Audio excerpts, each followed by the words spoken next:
Ever wonder what it's really like to be one of those small-scale developers in Baltimore? You know, the ones tackling vacant houses, those renovations. Yeah, one at a time. Turning for sale signs into, Yeah. sold dreams. Exactly. Well, let me tell you, they face some serious challenges They do. along the way. Big time. So today, we're doing a deep dive into a new report about those folks. Wow, And this is a fascinating one it is. because we're talking about developers working in very specific Baltimore neighborhoods, Yeah. targeted for revitalization. Right. Okay. So this report was commissioned by the Baltimore Regional Neighborhood Initiative, right? Right. And it paints a pretty clear picture of that vacant house situation. It does. Programs like Vacants to Value Yeah. have seen some success, especially in places like Greenmount West. But There's still a long way to go. there is. Yeah. Okay, so this report focuses on... It zeroes in on the experiences of small developers. Got it. These are the folks working on, maybe a handful of houses at a time. Right. Often, they're operating with super thin margins, Wow. and they're navigating this maze of financing options Oh, yeah. and bureaucratic hurdles that honestly can make or break a project. Absolutely. And one thing that really jumped out at me was how these developers are getting their funding. Yeah. The report mentions a heavy reliance on those hard money lenders. Even when, other options exist, why would they choose that? That's a great question. Yeah. Hard money loans are kind of like the fast food of Okay. real estate financing. I like that. They're quick and easy to get, Okay. but can come with, a hefty price tag Oh, yeah. in terms of interest rates.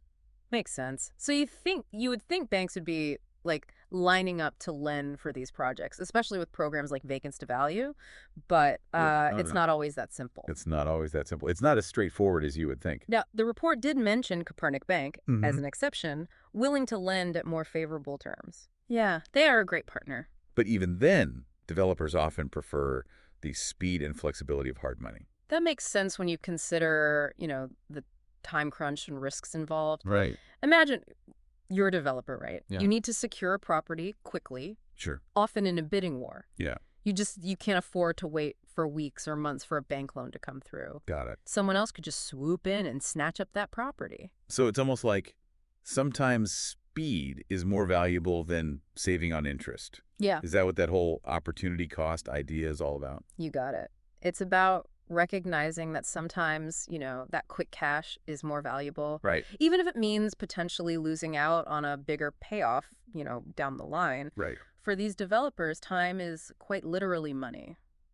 Now, this report also profiles some really interesting developers. Yes, it does. There's Timothy 6.18, Mm. a development team that's actually self-financing their projects. That's pretty unusual. That's got to be pretty unusual, right? It is. Timothy 6.18, they have significant capital at their disposal. Right. That makes them an outlier for sure. Yeah. Many other developers rely on equity partnerships, Oh, bringing in outside investors to, share the risks and rewards. makes sense. And some even turn to loans from, friends and family to get their projects off the ground. Oh, wow. It sounds like a pretty scrappy bunch. They are. There's small developers bootstrapping, hustling, doing whatever it takes to make those renovations happen. Absolutely. And it speaks to their commitment, Yeah.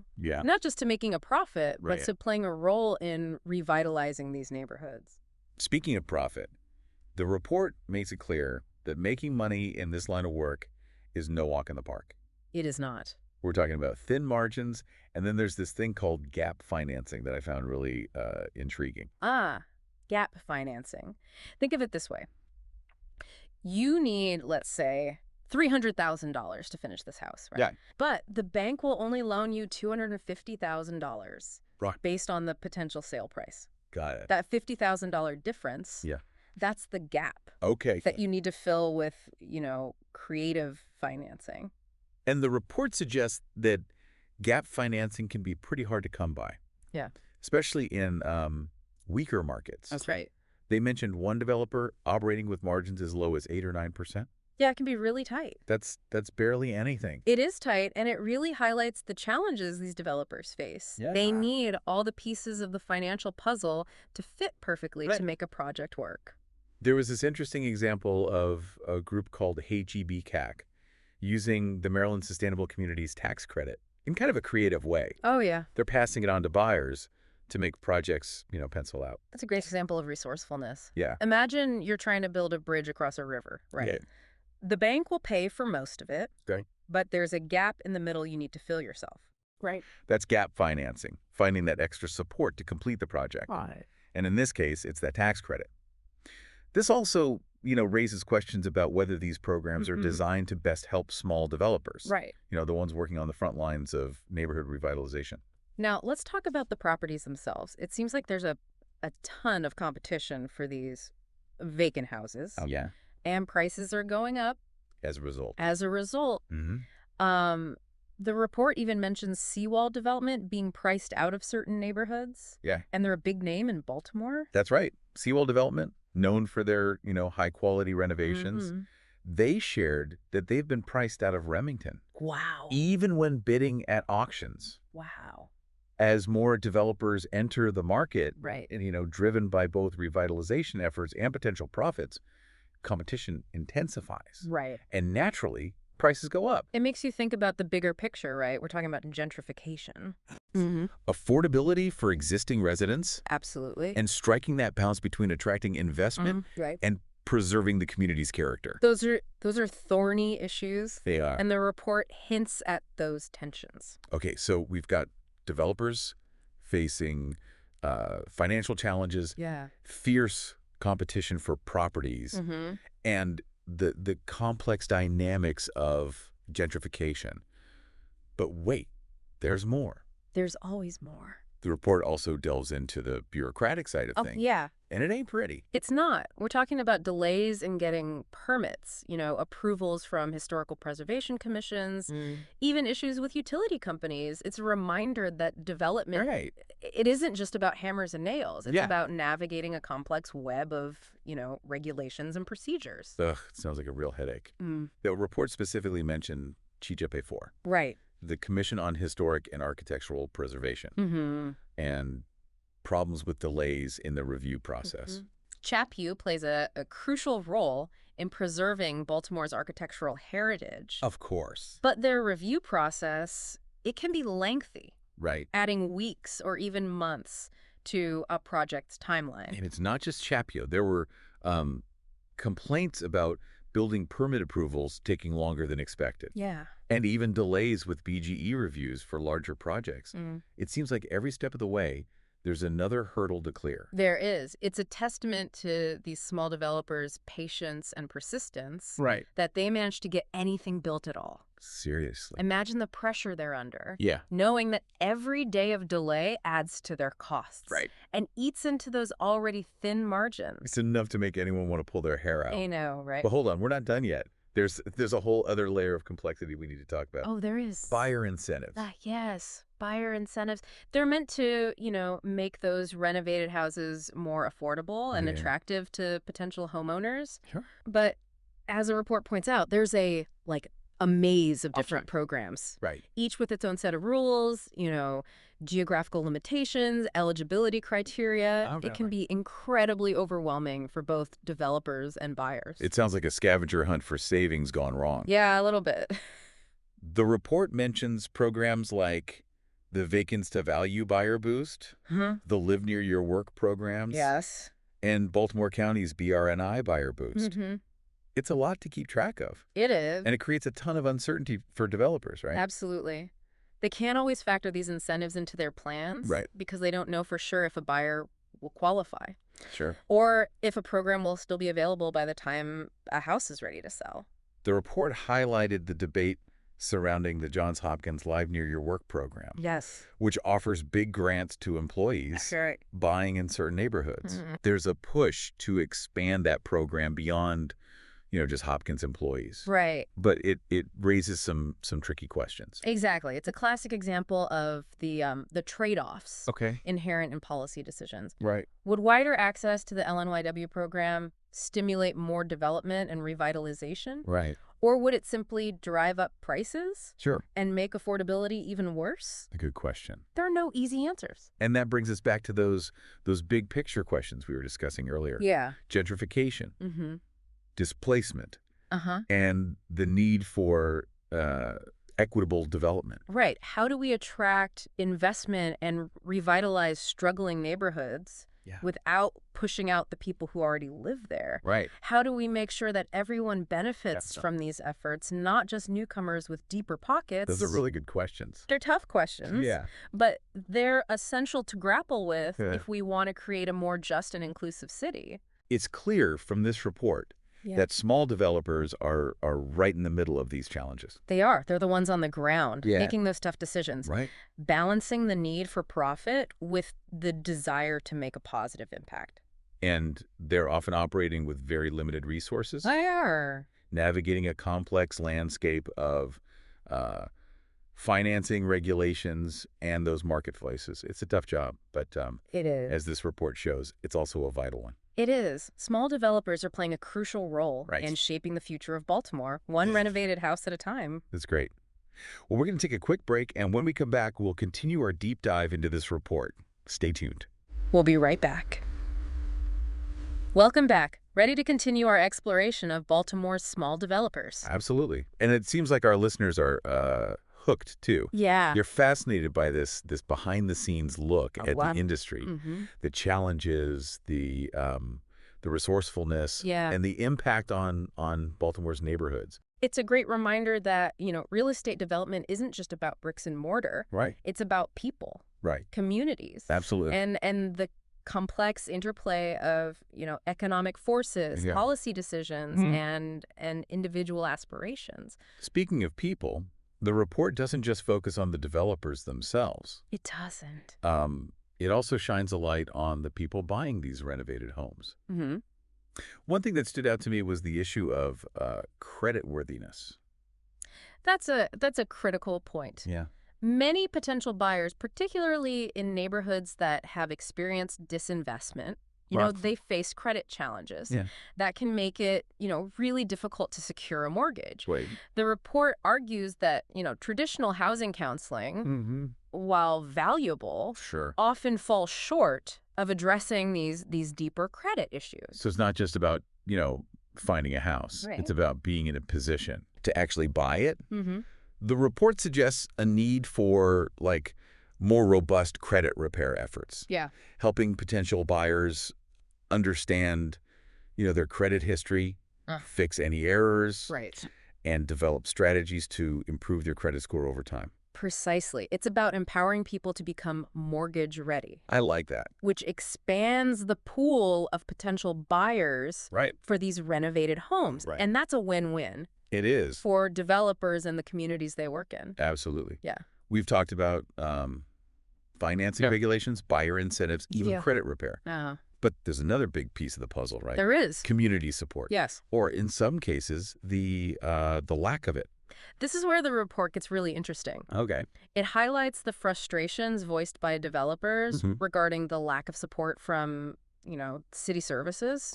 Especially the police in tackling crime and open-air drug markets in some of these neighborhoods. Can you imagine putting all that time, energy, and money into renovating a house? I know.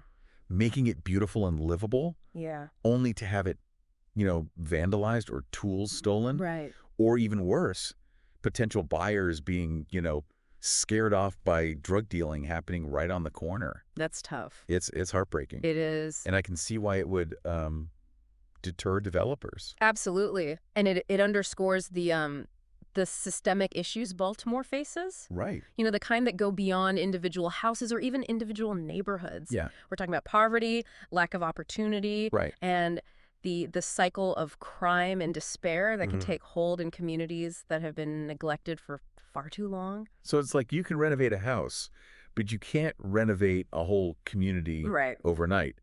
The report makes a strong case for a more holistic approach to community revitalization. Yeah. One that goes beyond just, fixing up houses. Exactly. It emphasizes the need for, coordinated city services, sanitation, code enforcement, and yes, a police presence to create an environment that's conducive to both development and, community well-being. So it's about addressing the root causes of disinvestment. Right. Creating a sense of safety and stability and fostering a climate where where residents, businesses, and developers can all thrive, that's a tall order. It is. But as the report suggests, it's essential if we want to see lasting positive change in Baltimore's most vulnerable neighborhoods. We've painted a pretty complex picture here, haven't we? We have. Small developers facing financial hurdles, bureaucratic mazes, gentrification pressures, and even battling crime and lack of support. It kind of makes you wonder why anyone would choose this line of work. I know, right? And yet, despite all these challenges, the report also highlights the resilience, the resourcefulness, and even the idealism of these small developers. Yeah. They're driven by, a mix of profit motives and a genuine desire to make a difference in their city.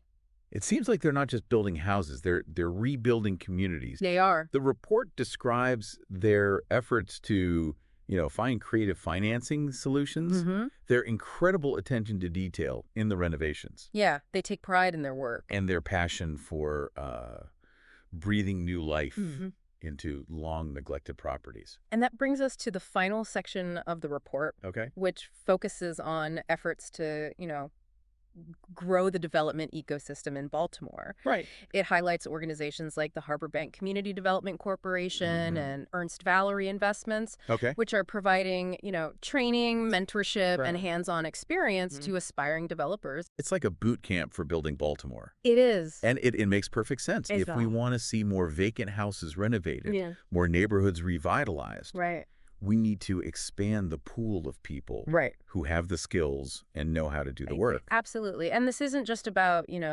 creating jobs or boosting the local economy. Sure. It's about empowering residents, especially those from, historically marginalized communities, to play a more active role in shaping the future of their city. It's about shifting the narrative from what's wrong with Baltimore to what can we do to make Baltimore better. It's a powerful message for sure. It suggests that change is possible, that revitalization can be inclusive, and that we all have a part to play in building a stronger and more vibrant Baltimore. It's inspiring. And it makes me think, what about our listener? Could they be a future developer? Maybe. Could they contribute to these revitalization efforts in other ways? That's the question, isn't it? It is. And it leads us perfectly to the final takeaway from this report, the one that really got me thinking. Okay. But maybe we should save that for the final part of our deep dive. You're killing me with the suspense. But you're right. Let's give our listener a moment to digest all this information. Yeah, it's a lot. We've covered a lot of ground, from financing and regulations to community support and the need for a more holistic approach to revitalization. We've explored the challenges and the triumphs, the frustrations and the hopes of these small developers who are truly on the front lines of transforming Baltimore's neighborhoods. Absolutely. Yeah. And we'll be back in just a moment. We will. To share the final thought from this incredibly insightful report. Yes. The one that will hopefully leave you with a sense of both the complexities and the possibilities that lie ahead for Baltimore's future. Welcome back to our deep dive into the world of Baltimore's small developers. We've talked about the financial hurdles, the regulatory maze, and the issues of crime and community support that they face. But the report leaves us with one final thought-provoking point. Yeah, the report challenges a pretty common assumption that profit is the only thing motivating these small developers. And that's where things get really interesting, right? The report suggests there's something more at play here. Yeah. Something deeper driving these people who are, pouring their time, energy, and resources into revitalizing Baltimore's neighborhoods.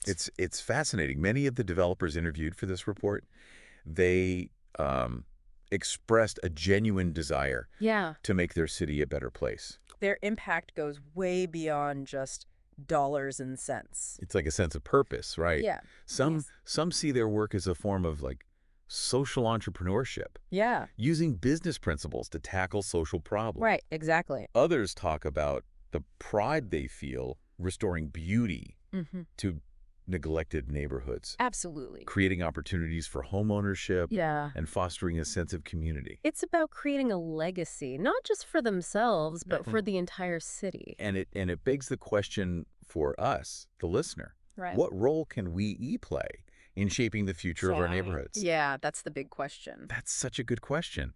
Do we just, sit back and wait for developers, policymakers, and city agencies to do the work? Right. Or do we step up, get involved, and contribute to these revitalization efforts ourselves? There are so many ways to make a difference. Maybe it's, volunteering with a local community development organization, advocating for policies that support affordable housing, or even just being a good neighbor, looking out for one another and working together to create the kind of communities we want to live in. This report has been a real eye-opener, I gotta say. It has. It's given us such a deeper understanding of the complexities of real estate development in Baltimore. It is complex. The challenges, the triumphs, the frustrations, and the hopes of those who are working so hard to revitalize these neighborhoods. It reminds us that, cities are always changing. Right. Change is inevitable. It is. And that we all have a responsibility